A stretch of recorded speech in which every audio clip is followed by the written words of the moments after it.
বুলবুল সরকারি কলেজ পাবনা কর্তৃক আয়োজিত আজকের অনলাইন ক্লাসে তোমাদেরকে স্বাগতম।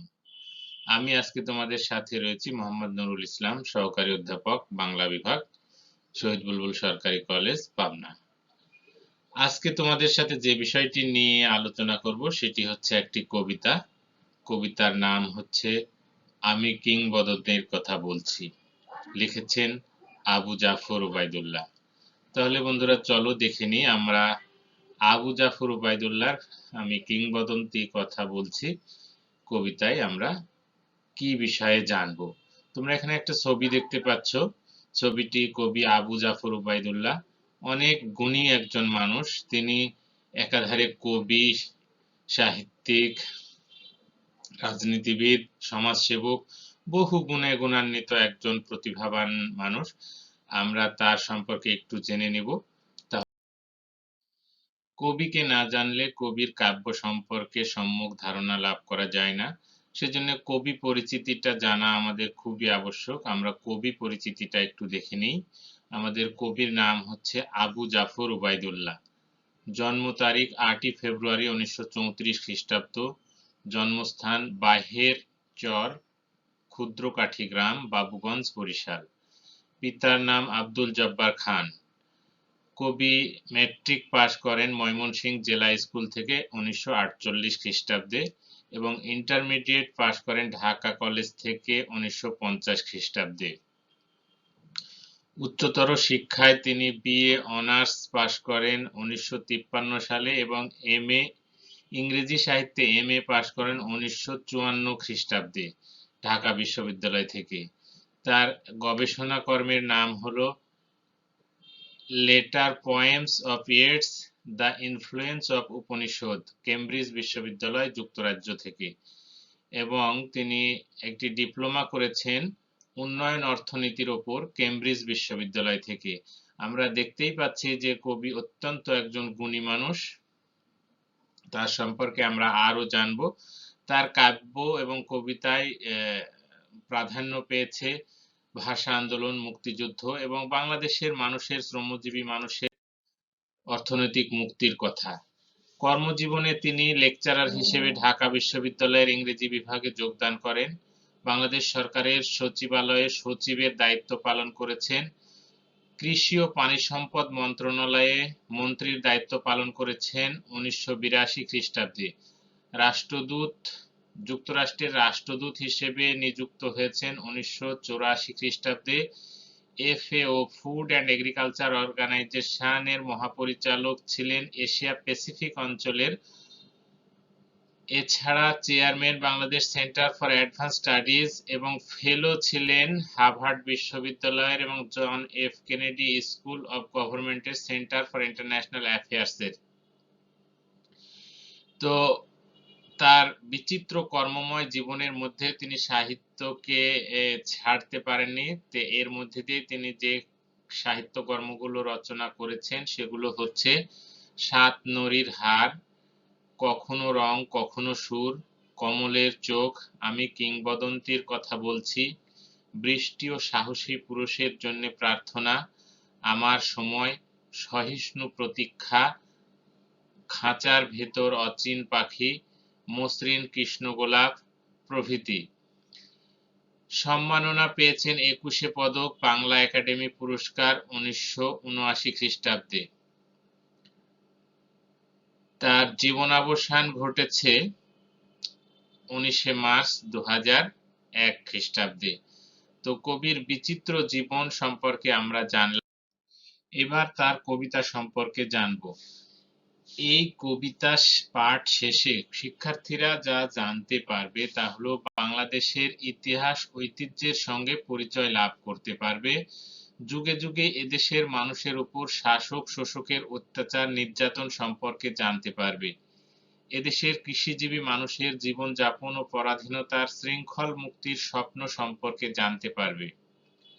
অধিকার আদায়ে সাহসী ও সচেতন হয়ে ওঠার ক্ষেত্রে বাঙালির ভূমিকা অনুধাবন করতে পারবে। এছাড়াও স্বাধীনতার স্বপ্ন বাস্তবায়নে বাঙালির ঐক্যবদ্ধ হয়ে এদেশের শত্রুর বিরুদ্ধে রুখে দাঁড়ানোর ক্ষেত্রে বাঙালির অবদান সম্পর্কে জ্ঞান লাভ করবে। শত্রুর নির্মম অত্যাচারে এদেশের সাধারণ মানুষের মৃত্যু সম্পর্কে জানতে পারবে। সন্তানের জন্য স্বাধীন দেশ নির্মাণের যুদ্ধে সাহসী পিতার জীবন উৎসর্গ করার কাহিনী সম্পর্কে জানতে পারবে।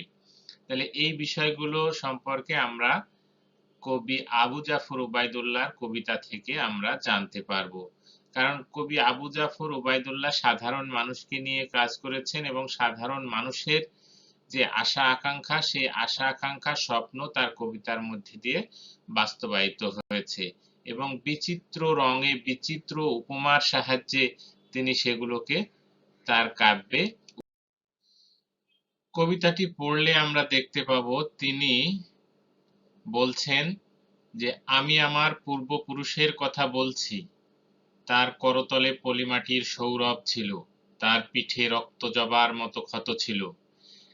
তো এই কথা থেকে আমরা কি বুঝতে পারি যে এদেশের যে মানুষ, সেই মানুষ হচ্ছে অনার্য মানুষ, যারা প্রাচীন মানুষ, এই বাংলাদেশের যারা প্রাচীন মানুষ, এই ভূমির যে মানুষ, তারা হচ্ছে অনার্য মানুষ। তারা তাদের করতলে পলিমাটির সৌরভ ছিল, মানে কি তারা কৃষিজীবী ছিলেন। তার পিঠে রক্ত জবার মতো ক্ষত ছিল, অর্থাৎ শ্রমের মধ্যে দিয়ে তার শরীরে ক্ষত তৈরি হয়েছে। আবার দেখা গেছে যে অনেক সময় বিভিন্ন শাসক শোষক এসে তাদেরকে উৎপীড়ন করেছেন, সেই উৎপীড়নের মধ্যে দিয়েও তারা তাদের কাজকর্ম চালিয়ে গেছেন। এজন্য বলা হচ্ছে যে তাদের রক্ত জবার, তাদের পিঠে রক্ত জবার মতো ক্ষত ছিল। তিনি অতিক্রান্ত পাহাড়ের কথা বলতেন, অরণ্য ও সাপদের কথা বলতেন, পতিত জমি আবাদের কথা বলতেন, তিনি কবি ও কবিতার কথা বলতেন। তো এখানের যে বঙ্গভূমির যে মানুষ, সে মানুষ অনার্য হলেও বিভিন্ন সময়ে আর্য এবং বিভিন্ন দেশ থেকে বিভিন্ন সময়ে ব্যবসা বাণিজ্য করার জন্য, ধর্ম প্রচার করার জন্য এবং বিভিন্ন উদ্দেশ্য সাধনের জন্য বিভিন্ন দেশ থেকে মানুষ এই বাংলাদেশে এসেছেন এবং তাদের সংমিশ্রণে আমরা একটা মিশ্র জাতি বা সংকর জাতিতে পরিণত হয়েছি। তারা কোথা থেকে এসেছেন? তারা বিভিন্ন পাহাড় পর্বত অতিক্রম করে এই দেশে এসেছেন। তারা অরণ্য, বন মানে বন এবং হিংস্র জীবজন্তুর কথা বলতেন। তারপরে সেই সময়ে এদেশে ছিল বন জঙ্গলে ভরা, সেই বন জঙ্গল কেটে আবাদ করার যে ইতিহাস, সেই ইতিহাসের কথা বলতেন। এবং আরো কি বলতেন?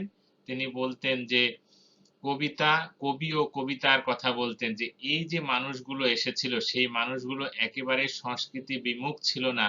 তারা কাজের ফাঁকে ফাঁকে সময় পেলে কাব্যের চর্চা করতেন। এবং কবি আরো বলছেন, জিহ্বায় উচ্চারিত প্রতিটি সত্য শব্দ কবিতা, কর্ষিত জমির প্রতিটি শস্য দানা কবিতা।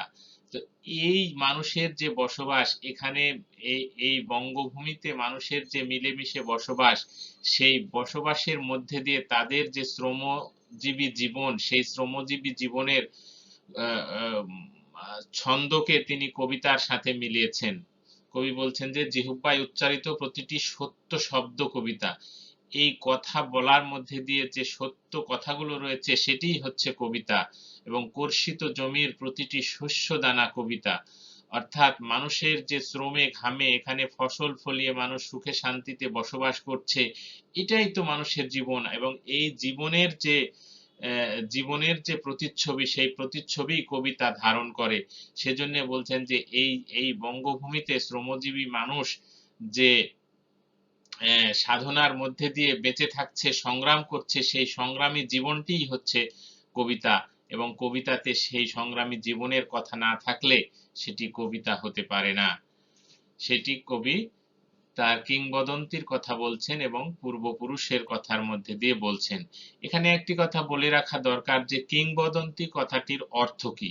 কিংবদন্তি হচ্ছে যে একটি জাতির চিন্তা চেতনার ভেতরে যে যে শব্দগুলো বারবার ঘুরপাক খায়, অর্থাৎ অনেক দিন থেকে একটি সমাজে যে শব্দটি প্রচলিত আছে, মানুষ সেটা বিশ্বাস করে, সেটাই হচ্ছে কিংবদন্তি। এরপরে তিনি বলছেন যে এই যে কবিতা, কবিতা তাহলে আমরা আমরা সাধারণভাবে যে শব্দের সাথে শব্দ মিলিয়ে কবিতা বলি, কবি কিন্তু সেটিকে কবিতা বলছেন না। তিনি বলছেন যে কর্ষিত জমির প্রতিটি শস্য দানা কবিতা, অর্থাৎ শ্রমজীবী মানুষের যে জীবন, সেই জীবনই হচ্ছে কবিতা, কবিতা আর অন্য কিছু নয়। সুতরাং এই যে কবিতা শুনতে জানে না সে ঝড়ের আর্তনাদ শুনবে। অর্থাৎ তার মানে কি? তার মানে হচ্ছে যে এই শ্রমজীবী মানুষের গল্প যিনি শুনতে জানেন না তিনি ঝড়ের আর্তনাদ শুনবেন। অর্থাৎ মানুষ কোনো জায়গা বা কোনো মানুষের জীবন কিন্তু শূন্য বা ফাঁকা থাকে না। মানুষকে কোনো না কোনো কিছু করতেই হয়, কোনো না কোনো কিছু শুনতেই হয়। যদি সে ভালো কিছু না শুনে তাহলে অবশ্যই তাকে খারাপ শুনতে খারাপ কিছু শুনতে হবে। তো এই মানুষের, শ্রমজীবী মানুষের সংগ্রামের যে কাহিনী, যে এই কাহিনী শুনতে জানে না, অর্থাৎ এটিকেই তো তিনি কবিতা বলছেন, এই সংগ্রামী জীবনকেই তো তিনি কবিতা বলছেন।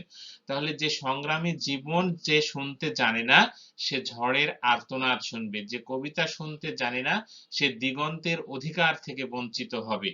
অর্থাৎ সে কুপমণ্ডুক হয়ে যাবে, সংকীর্ণ হয়ে যাবে। যে কবিতা শুনতে জানে না সে আজীবন কৃতদাস থেকে যাবে। এখানে কবি একটি অত্যন্ত সত্য কথা বলেছেন যে যে শ্রমজীবী মানুষের কথা যে শুনতে জানে না সে কৃতদাস থেকে যাবে। কারণ শ্রমজীবী মানুষের শ্রমের মধ্যে দিয়েই মানুষের মুখে অন্ন যোগানো সম্ভব হয়, এবং এই শ্রমজীবী মানুষই বিভিন্ন বন্দিদশা থেকে, বিভিন্ন পরাধীনতার শৃঙ্খল থেকে মানুষকে মুক্ত করে আনে। সুতরাং এই শ্রম, এই ঘাম, এই সংগ্রাম, এই সবকিছুই হচ্ছে কবিতা। সুতরাং এই সংগ্রামের কাহিনী যে শুনতে জানে না সে কি করবে? ঝড়ের আর্তনাদ শুনবে, সে দিগন্তের অধিকার থেকে বঞ্চিত হবে, সে আজীবন কৃতদাস থেকে যাবে।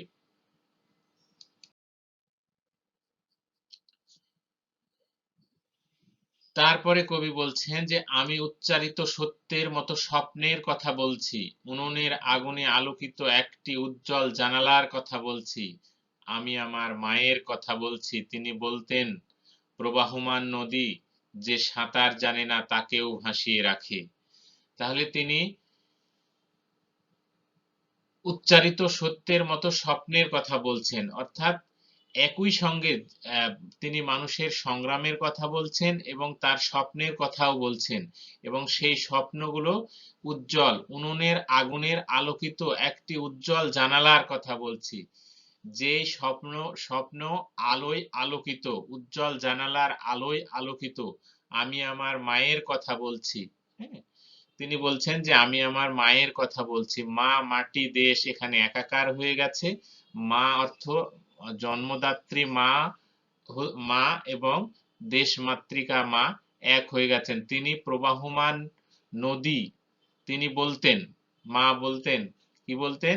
যে সাঁতার জানে না তাকেও ভাসিয়ে রাখে। অর্থাৎ প্রবাহমান নদী যে সাঁতার জানে না তাকেও ভাসিয়ে রাখে। অর্থাৎ যে ইতিহাস ঐতিহ্যের ভেতর দিয়ে প্রবেশ করে সে অনেক কিছু জানতে না চাইলেও ইতিহাসই তাকে তার সঠিক পথে নিয়ে যায়, কিন্তু ইতিহাসের বাইরে গেলে সেটি সম্ভব হয় না।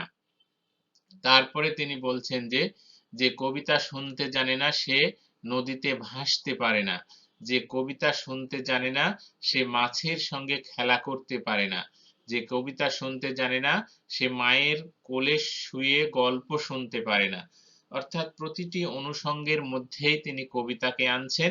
কবিতা মানে শুধু কাব্য কবিতা নয়, সংগ্রামী মানুষের জীবনের কথা। অর্থাৎ সংগ্রামী মানুষের জীবনের কথা যে শুনতে পারে না সে নদীতে ভাসতে পারে না। হ্যাঁ, নদীতে ভাসতে পারে না। অর্থাৎ ওই যে এর আগের কবিতায় বললেন যে যে সাঁতার জানে না প্রবাহমান নদী তাকেও ভাসিয়ে রাখে। তো সেই ঠিক একই ধারাবাহিকতায় তিনি বলছেন যে যে কবিতা শুনতে জানে না সে নদীতে ভাসতে পারে না। অর্থাৎ যে এই চেতনায় বিশ্বাসী, অর্থাৎ শ্রমজীবী মানুষের শ্রমের মূল্যে বিশ্বাসী বা শ্রমজীবী মানুষের কথা শুনতে আগ্রহী, সে নদীতে ভাসতে পারে, অন্য কেউ ভাসতে পারে না। অর্থাৎ এই শ্রমজীবী মানুষের জীবনের গাথা কবিতা শুনতে যে জানে না সে নদীতে ভাসতে পারে না, যে কবিতা শুনতে জানে না সে মাছের সঙ্গে খেলা করতে পারে না, অর্থাৎ তার জীবনে কোনো আনন্দ নেই। হ্যাঁ, তার জীবনে কোনো আনন্দ নেই। যে কবিতা শুনতে জানে না সে মায়ের কোলে শুয়ে গল্প শুনতে জানে না, অর্থাৎ সে আত্মীয়তার বন্ধনে আবদ্ধ হতে পারে না। কারণ এই দেশের মানুষের ইতিহাস তো শ্রমের, ঘামের, হ্যাঁ, বহু সংগ্রামের। সুতরাং এই সংগ্রামের সাথে যার পরিচয় নেই সে কখনো আত্মীয়তার বন্ধনে আবদ্ধ হতে পারে না। কবি আবারও বলছেন, আমি আমার কিংবদন্তির কথা বলছি, অর্থাৎ ইতিহাস ঐতিহ্যের কথা স্মরণ করিয়ে দিয়ে এদেশের হাজার হাজার বছর ধরে মানুষ যে পাশাপাশি বসবাস করছে, হিন্দু, মুসলিম, বৌদ্ধ, খ্রিস্টান সকল মানুষ যে বসবাস করছে, সেই কিংবদন্তি বা সেই ইতিহাসের কথা টেনে এনে তিনি বলছেন, আমি আমার পূর্বপুরুষের কথা বলছি, আমি বিচলিত স্নেহের কথা বলছি। বিচলিত স্নেহ কেন?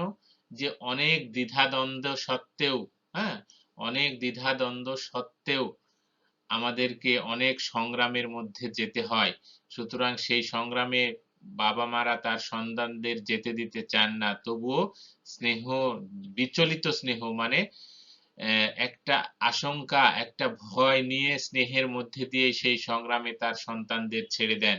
সেজন্যই তিনি বলছেন, আমি বিচলিত স্নেহের কথা বলছি, গর্ভবতী বোনের মৃত্যুর কথা বলছি, আমি আমার ভালোবাসার কথা বলছি, ভালোবাসা দিলে মা মরে যায়, যুদ্ধ আসে ভালোবেসে মায়ের ছেলেরা চলে যায়, আমি আমার ভাইয়ের কথা বলছি। এখানে আপাত বিরোধমূলক একটি কথা রয়েছে, বলা হচ্ছে যে ভালোবাসা দিলে মা মরে যায়। ভালোবাসা দিলে মা মরে যায়, এই মা জন্মদাত্রী মা নয়, এটি হচ্ছে দেশমাতৃকা। যে সন্তানকে ভালোবেসে বুকে আগলে রাখলে মায়ের মুক্তি হয় না, যখন যুদ্ধ আসে ভালোবেসে, কাকে ভালোবেসে? দেশকে ভালোবেসেই যুদ্ধ আসে, সে যুদ্ধে মায়ের ছেলেদের চলে যেতে হয়। এখন মা যদি বুকে আগলে রাখেন ভালোবাসা দিয়ে, তাহলে দেশ মাতৃকার মৃত্যু হয়ে যায়। সুতরাং এখানে এখানে এই জন্যই বলা হচ্ছে যে ভালোবাসা দিলে মা মরে যায়। কবি নজরুল ইসলাম এক প্রবন্ধে বলেছিলেন যে দেশকে ভালোবাসতে হবে কঠিন আঘাতের মধ্যে দিয়ে, অর্থাৎ দেশের ভালোবাসার আঘাতের ভালোবাসা, অর্থাৎ অন্যকে পদানত করে দেশকে ভালোবাসতে হয়। ঠিক ওই প্রসঙ্গটি এখানে টেনে আনা হয়েছে, যে যার দেশ চায় সেই ভালোবাসা যার ভালোবাসায় আঘাত আছে। তো সেই আঘাতের মধ্যে দিয়ে দেশকে মুক্ত করতে হয়, এবং যুদ্ধ আসে ভালোবেসে, অর্থাৎ দেশকে ভালোবেসে, তখন মায়ের ছেলেদের মাকে ছেড়ে চলে যেতে হয়। আমি আমার ভাইয়ের কথা বলছি, যে ভাইয়েরা যুদ্ধে গেছেন এবং দেশকে স্বাধীন করেছেন, সেই স্বাধীনতার কথা বলছি, সেই ভাইয়ের কথা বলছি। যে কবিতা শুনতে জানে না সে সন্তানের জন্য মরতে পারে না, অর্থাৎ যে ইতিহাস জানে না সেই ইতিহাসে সন্তানের জন্য যে বাবাকে মরতেও হতে পারে, সে সন্তানের জন্য মরতে পারে না। যে কবিতা শুনতে জানে না সে ভালোবেসে যুদ্ধে যেতে পারে না, অর্থাৎ এই বহু মানুষের শ্রমে ঘামে গড়া এই দেশ, সেই দেশকে মুক্ত করতে হলে যে যুদ্ধে যেতে হয়, সেই ইতিহাস যে কবিতায় লেখা থাকে, সেই কবিতা যে শুনতে জানে না সে ভালোবেসে যুদ্ধে যেতে পারে না। যে কবিতা শুনতে জানে না সে সূর্যকে হৃৎপিণ্ডে ধরে রাখতে পারে না, অর্থাৎ সূর্যকে হৃৎপিণ্ডে ধরে রাখা, সূর্য অমিত শক্তির আধার, অর্থাৎ সূর্যের মতো যে শক্তি, সেই শক্তিকে ধরে রাখতে পারে না যে কবিতা শুনতে জানে না। অর্থাৎ কবিতা সেই ইতিহাস শুনলেই, হ্যাঁ, সূর্যের মতো শক্তি মানুষের ভেতরে সঞ্চারিত হতে পারে, কবি সে কথাই বলছেন। আমি কিংবদন্তির কথা বলছি, আমি আমার পূর্বপুরুষের কথা বলছি, তার পিঠে রক্ত জবার মতো ক্ষত ছিল, কারণ তিনি ক্রীতদাস ছিলেন। এই যে অনার্য মানুষের কথা বলা হয়েছে, সেই মানুষেরা ছিল খুবই সহজ সরল সাধারণ সাদামাটা, কিন্তু অনেক সময় আর্যরা কিংবা বিভিন্ন দেশ থেকে বিভিন্ন সময় মানুষেরা এসে এদেশের মানুষকে ক্রীতদাসে পরিণত করেছিল এবং সেই ক্রীতদাসের অত্যাচারে, হ্যাঁ, তাদের পিঠে রক্ত জবার মতো সেই ক্ষত তৈরি হয়েছিল। সেই সাহেবদের অত্যাচারে এদেশের মানুষে আমরা যদি মনে করি যে ইংরেজরা এসে আমাদের নীলকরদের ওপর কি ধরনের অত্যাচার করেছিল, সেই ইতিহাসগুলো কিন্তু এই কথার মধ্যে দিয়ে উঠে আসে। তো সেজন্যই বলছেন তার পিঠে রক্ত জবার মতো ছিল, তার কারণ তিনি ক্রীতদাস ছিলেন। অর্থাৎ আমরা যে ব্রিটিশ কলোনিতে ব্রিটিশদের অধীনে এদেশে বসবাস করেছি, সেই বিষয়গুলোই এখানে এই কথার মধ্যে দিয়ে উঠে এসেছে। যে কর্ষণ করে শস্যের ভাণ্ডার তাকে সমৃদ্ধ করবে। অর্থাৎ এই যে ক্রীতদাস অবস্থা, সেই ক্রীতদাস অবস্থা থেকে মুক্তি পেতে হলে কর্ষণ করতে হবে, চাষ করতে হবে। তিনি উদাহরণ দিয়ে বলেছেন শস্যের যে কর্ষণ করে অর্থাৎ জমি চাষ করে, শস্যের ভাণ্ডার তাকে সমৃদ্ধ করবে। যে মৎস্য পালন লালন করে, প্রবাহমান নদী তাকে পুরস্কৃত করবে। অর্থাৎ মাছ বা মৎস্য লালন করলে প্রবাহমান নদী থেকেই সে তার পুরস্কার পাবে, অর্থাৎ দ্বিগুণ ফলন পাবে। কিন্তু ছোট মাছই যদি মেরে ফেলা হয় তাহলে কিন্তু নদী থেকে সেই পরবর্তীতে সেই মাছ আর পাওয়া সম্ভব হবে না। আমরা দেখি যে ইলিশ সপ্তাহ পালন করা হচ্ছে, যে মা ইলিশ সংরক্ষণ করতে হবে, না হলে পরে পরবর্তীতে ইলিশ পাওয়া যাবে না। ঠিক সে ধরনের একটি বিষয় এখানে এসেছে। যে গাভীর পরিচর্যা করে, জননীর আশীর্বাদ তাকে দীর্ঘায়ু করবে। গাভী, হ্যাঁ, গাভীও হচ্ছে কোনো এক বাছুরের মা। সুতরাং সেই মায়ের যে পরিচর্যা করবে, সেই জননীর আশীর্বাদ তাকে দীর্ঘায়ু করবে। যে লৌহদণ্ডকে প্রজ্বলিত করে, ইস্পাতের তরবারি তাকে সশস্ত্র করবে। অর্থাৎ যে যেরকম পরিশ্রম করবে সে সেরকম ফলও পাবে। ইংরেজিতে একটি প্রবাদ আছে যে as you sow so you reap, অর্থাৎ তুমি যেমন ফসল বুনবে তেমন ফসল কাটবে।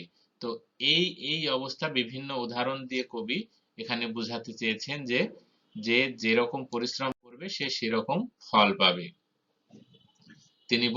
কবি বলছেন, দীর্ঘদেহ পুরুষগণ আমি তোমাদের বলছি, আমি তো আমার মায়ের কথা বলছি, বোনের মৃত্যুর কথা বলছি, ভাইয়ের যুদ্ধের কথা বলছি, আমি আমার ভালোবাসার কথা বলছি, আমি কবি ও কবিতার কথা বলছি।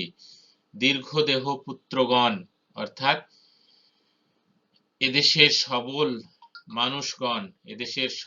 সবল মানুষগণ, পুত্রগণ, তাদেরকে বারবার স্মরণ করিয়ে দিচ্ছেন যে এদেশের ইতিহাস এমন, এদেশের মায়েরা জীবন দিয়েছে, দেশের বোনেরা মৃত্যুবরণ করেছে, ভাইয়েরা যুদ্ধে গেছে। এই সবকিছুই আমাদের ভালোবাসার, এবং এই ভালোবাসার কথাই তিনি বলছেন। তিনি কবি ও কবিতার কথা বলছেন। এই এই এই এই ইতিহাসগুলো তিনি কবিতার মধ্যে ধারণ করে কবি ও কবিতার কথা বলছেন। সশস্ত্র সুন্দরের অনিবার্য অভ্যুত্থান কবিতা। চমৎকার একটি কথা। সশস্ত্র সুন্দরের অনিবার্য অভ্যুত্থান কবিতা। সশস্ত্র সুন্দর মানে কি? যে যুদ্ধ সাজে সজ্জিত যে বাহিনী, সেই বাহিনীর অনিবার্য অভ্যুত্থান হচ্ছে কবিতা। যদি কোনো জাতির উপর অন্যায়, অবিচার, অত্যাচার করা হয় তাহলে সেটি একমাত্র কাম্য, সশস্ত্র সুন্দরের অনিবার্য অভ্যুত্থানই কাম্য, এবং সেটিকেই তিনি কবিতা বলছেন।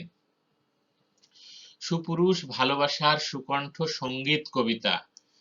তো সুপুরুষ ভালোবাসার সুকণ্ঠ সঙ্গীত কবিতা, সেটা তো আমরা জানি। জিহ্বায় উচ্চারিত প্রতিটি মুক্ত শব্দ কবিতা, অর্থাৎ জিহ্বায় উচ্চারিত প্রতিটি মুক্ত শব্দ কবিতা। যে যে যে আমরা মুক্তি পেতে চাই, মুক্তির জন্য যে কথাগুলো বলি সেগুলোই হচ্ছে কবিতা। রক্ত জবার মতো প্রতিরোধের উচ্চারণ কবিতা। প্রতিরোধের উচ্চারণ কবিতা, যে মশালে মশালে যখন প্রতিবাদ ওঠে, রাষ্ট্রভাষা বাংলা চাই, করতে হবে, দিতে হবে, এরকম যে প্রতিরোধের উচ্চারণ, সেই প্রতিরোধের উচ্চারণই হচ্ছে কবিতা। কিংবা মুক্তিযুদ্ধের সময়, হ্যাঁ, যে স্লোগানগুলো দেওয়া হয়েছে, সেই স্লোগানগুলোই হচ্ছে কবিতা। আমরা কি তার মতো কবিতার কথা বলতে পারবো? তার মতো কবিতার কথা বলতে পারবো, এখানে যদিও আম, বলা হয়নি, উচ্চারণ করা হয়নি বঙ্গবন্ধুর কথা, তবুও মনে হচ্ছে যে তার মতো কবিতার কথা বলতে পারবো, মানে কি যে প্রতিটি জিহ্বায় উচ্চারিত প্রতিটি মুক্ত শব্দ কবিতা, রক্ত জবার মতো প্রতিরোধের উচ্চারণ কবিতা। আমরা কি তার মতো মতো কবিতার কথা বলতে পারবো? অর্থাৎ বঙ্গবন্ধু যে বলেছিলেন এবারের সংগ্রাম স্বাধীনতার সংগ্রাম, এবারের সংগ্রাম আমাদের মুক্তির সংগ্রাম, তো হয়তো সেই কথাটিকেই উল্লেখ করে কবি এখানে উচ্চারণ করেছেন, আমরা কি তার মতো কবিতার কথা বলতে পারবো, আমরা কি তার মতো স্বাধীনতার কথা বলতে পারবো। তো এইভাবেই স্বাধীনতার কথা, মুক্তির কথা, নিপীড়িত মানুষের মুক্তির কথা, এই আমি কিংবদন্তির কথা বলছি কবিতার মধ্যে দিয়ে প্রকাশিত হয়েছে। আমরা এতক্ষণ ধরে যে আলোচনা শুনলাম, আমার মনে হয় যে আমরা এই কবিতাটির ভাব অর্থ বুঝতে পেরেছি। তোমরা এতক্ষণ ধরে এই কবিতাটি শোনার জন্য তোমাদেরকে ধন্যবাদ দিয়ে আমি শেষ করছি। ধন্যবাদ তোমাদেরকে।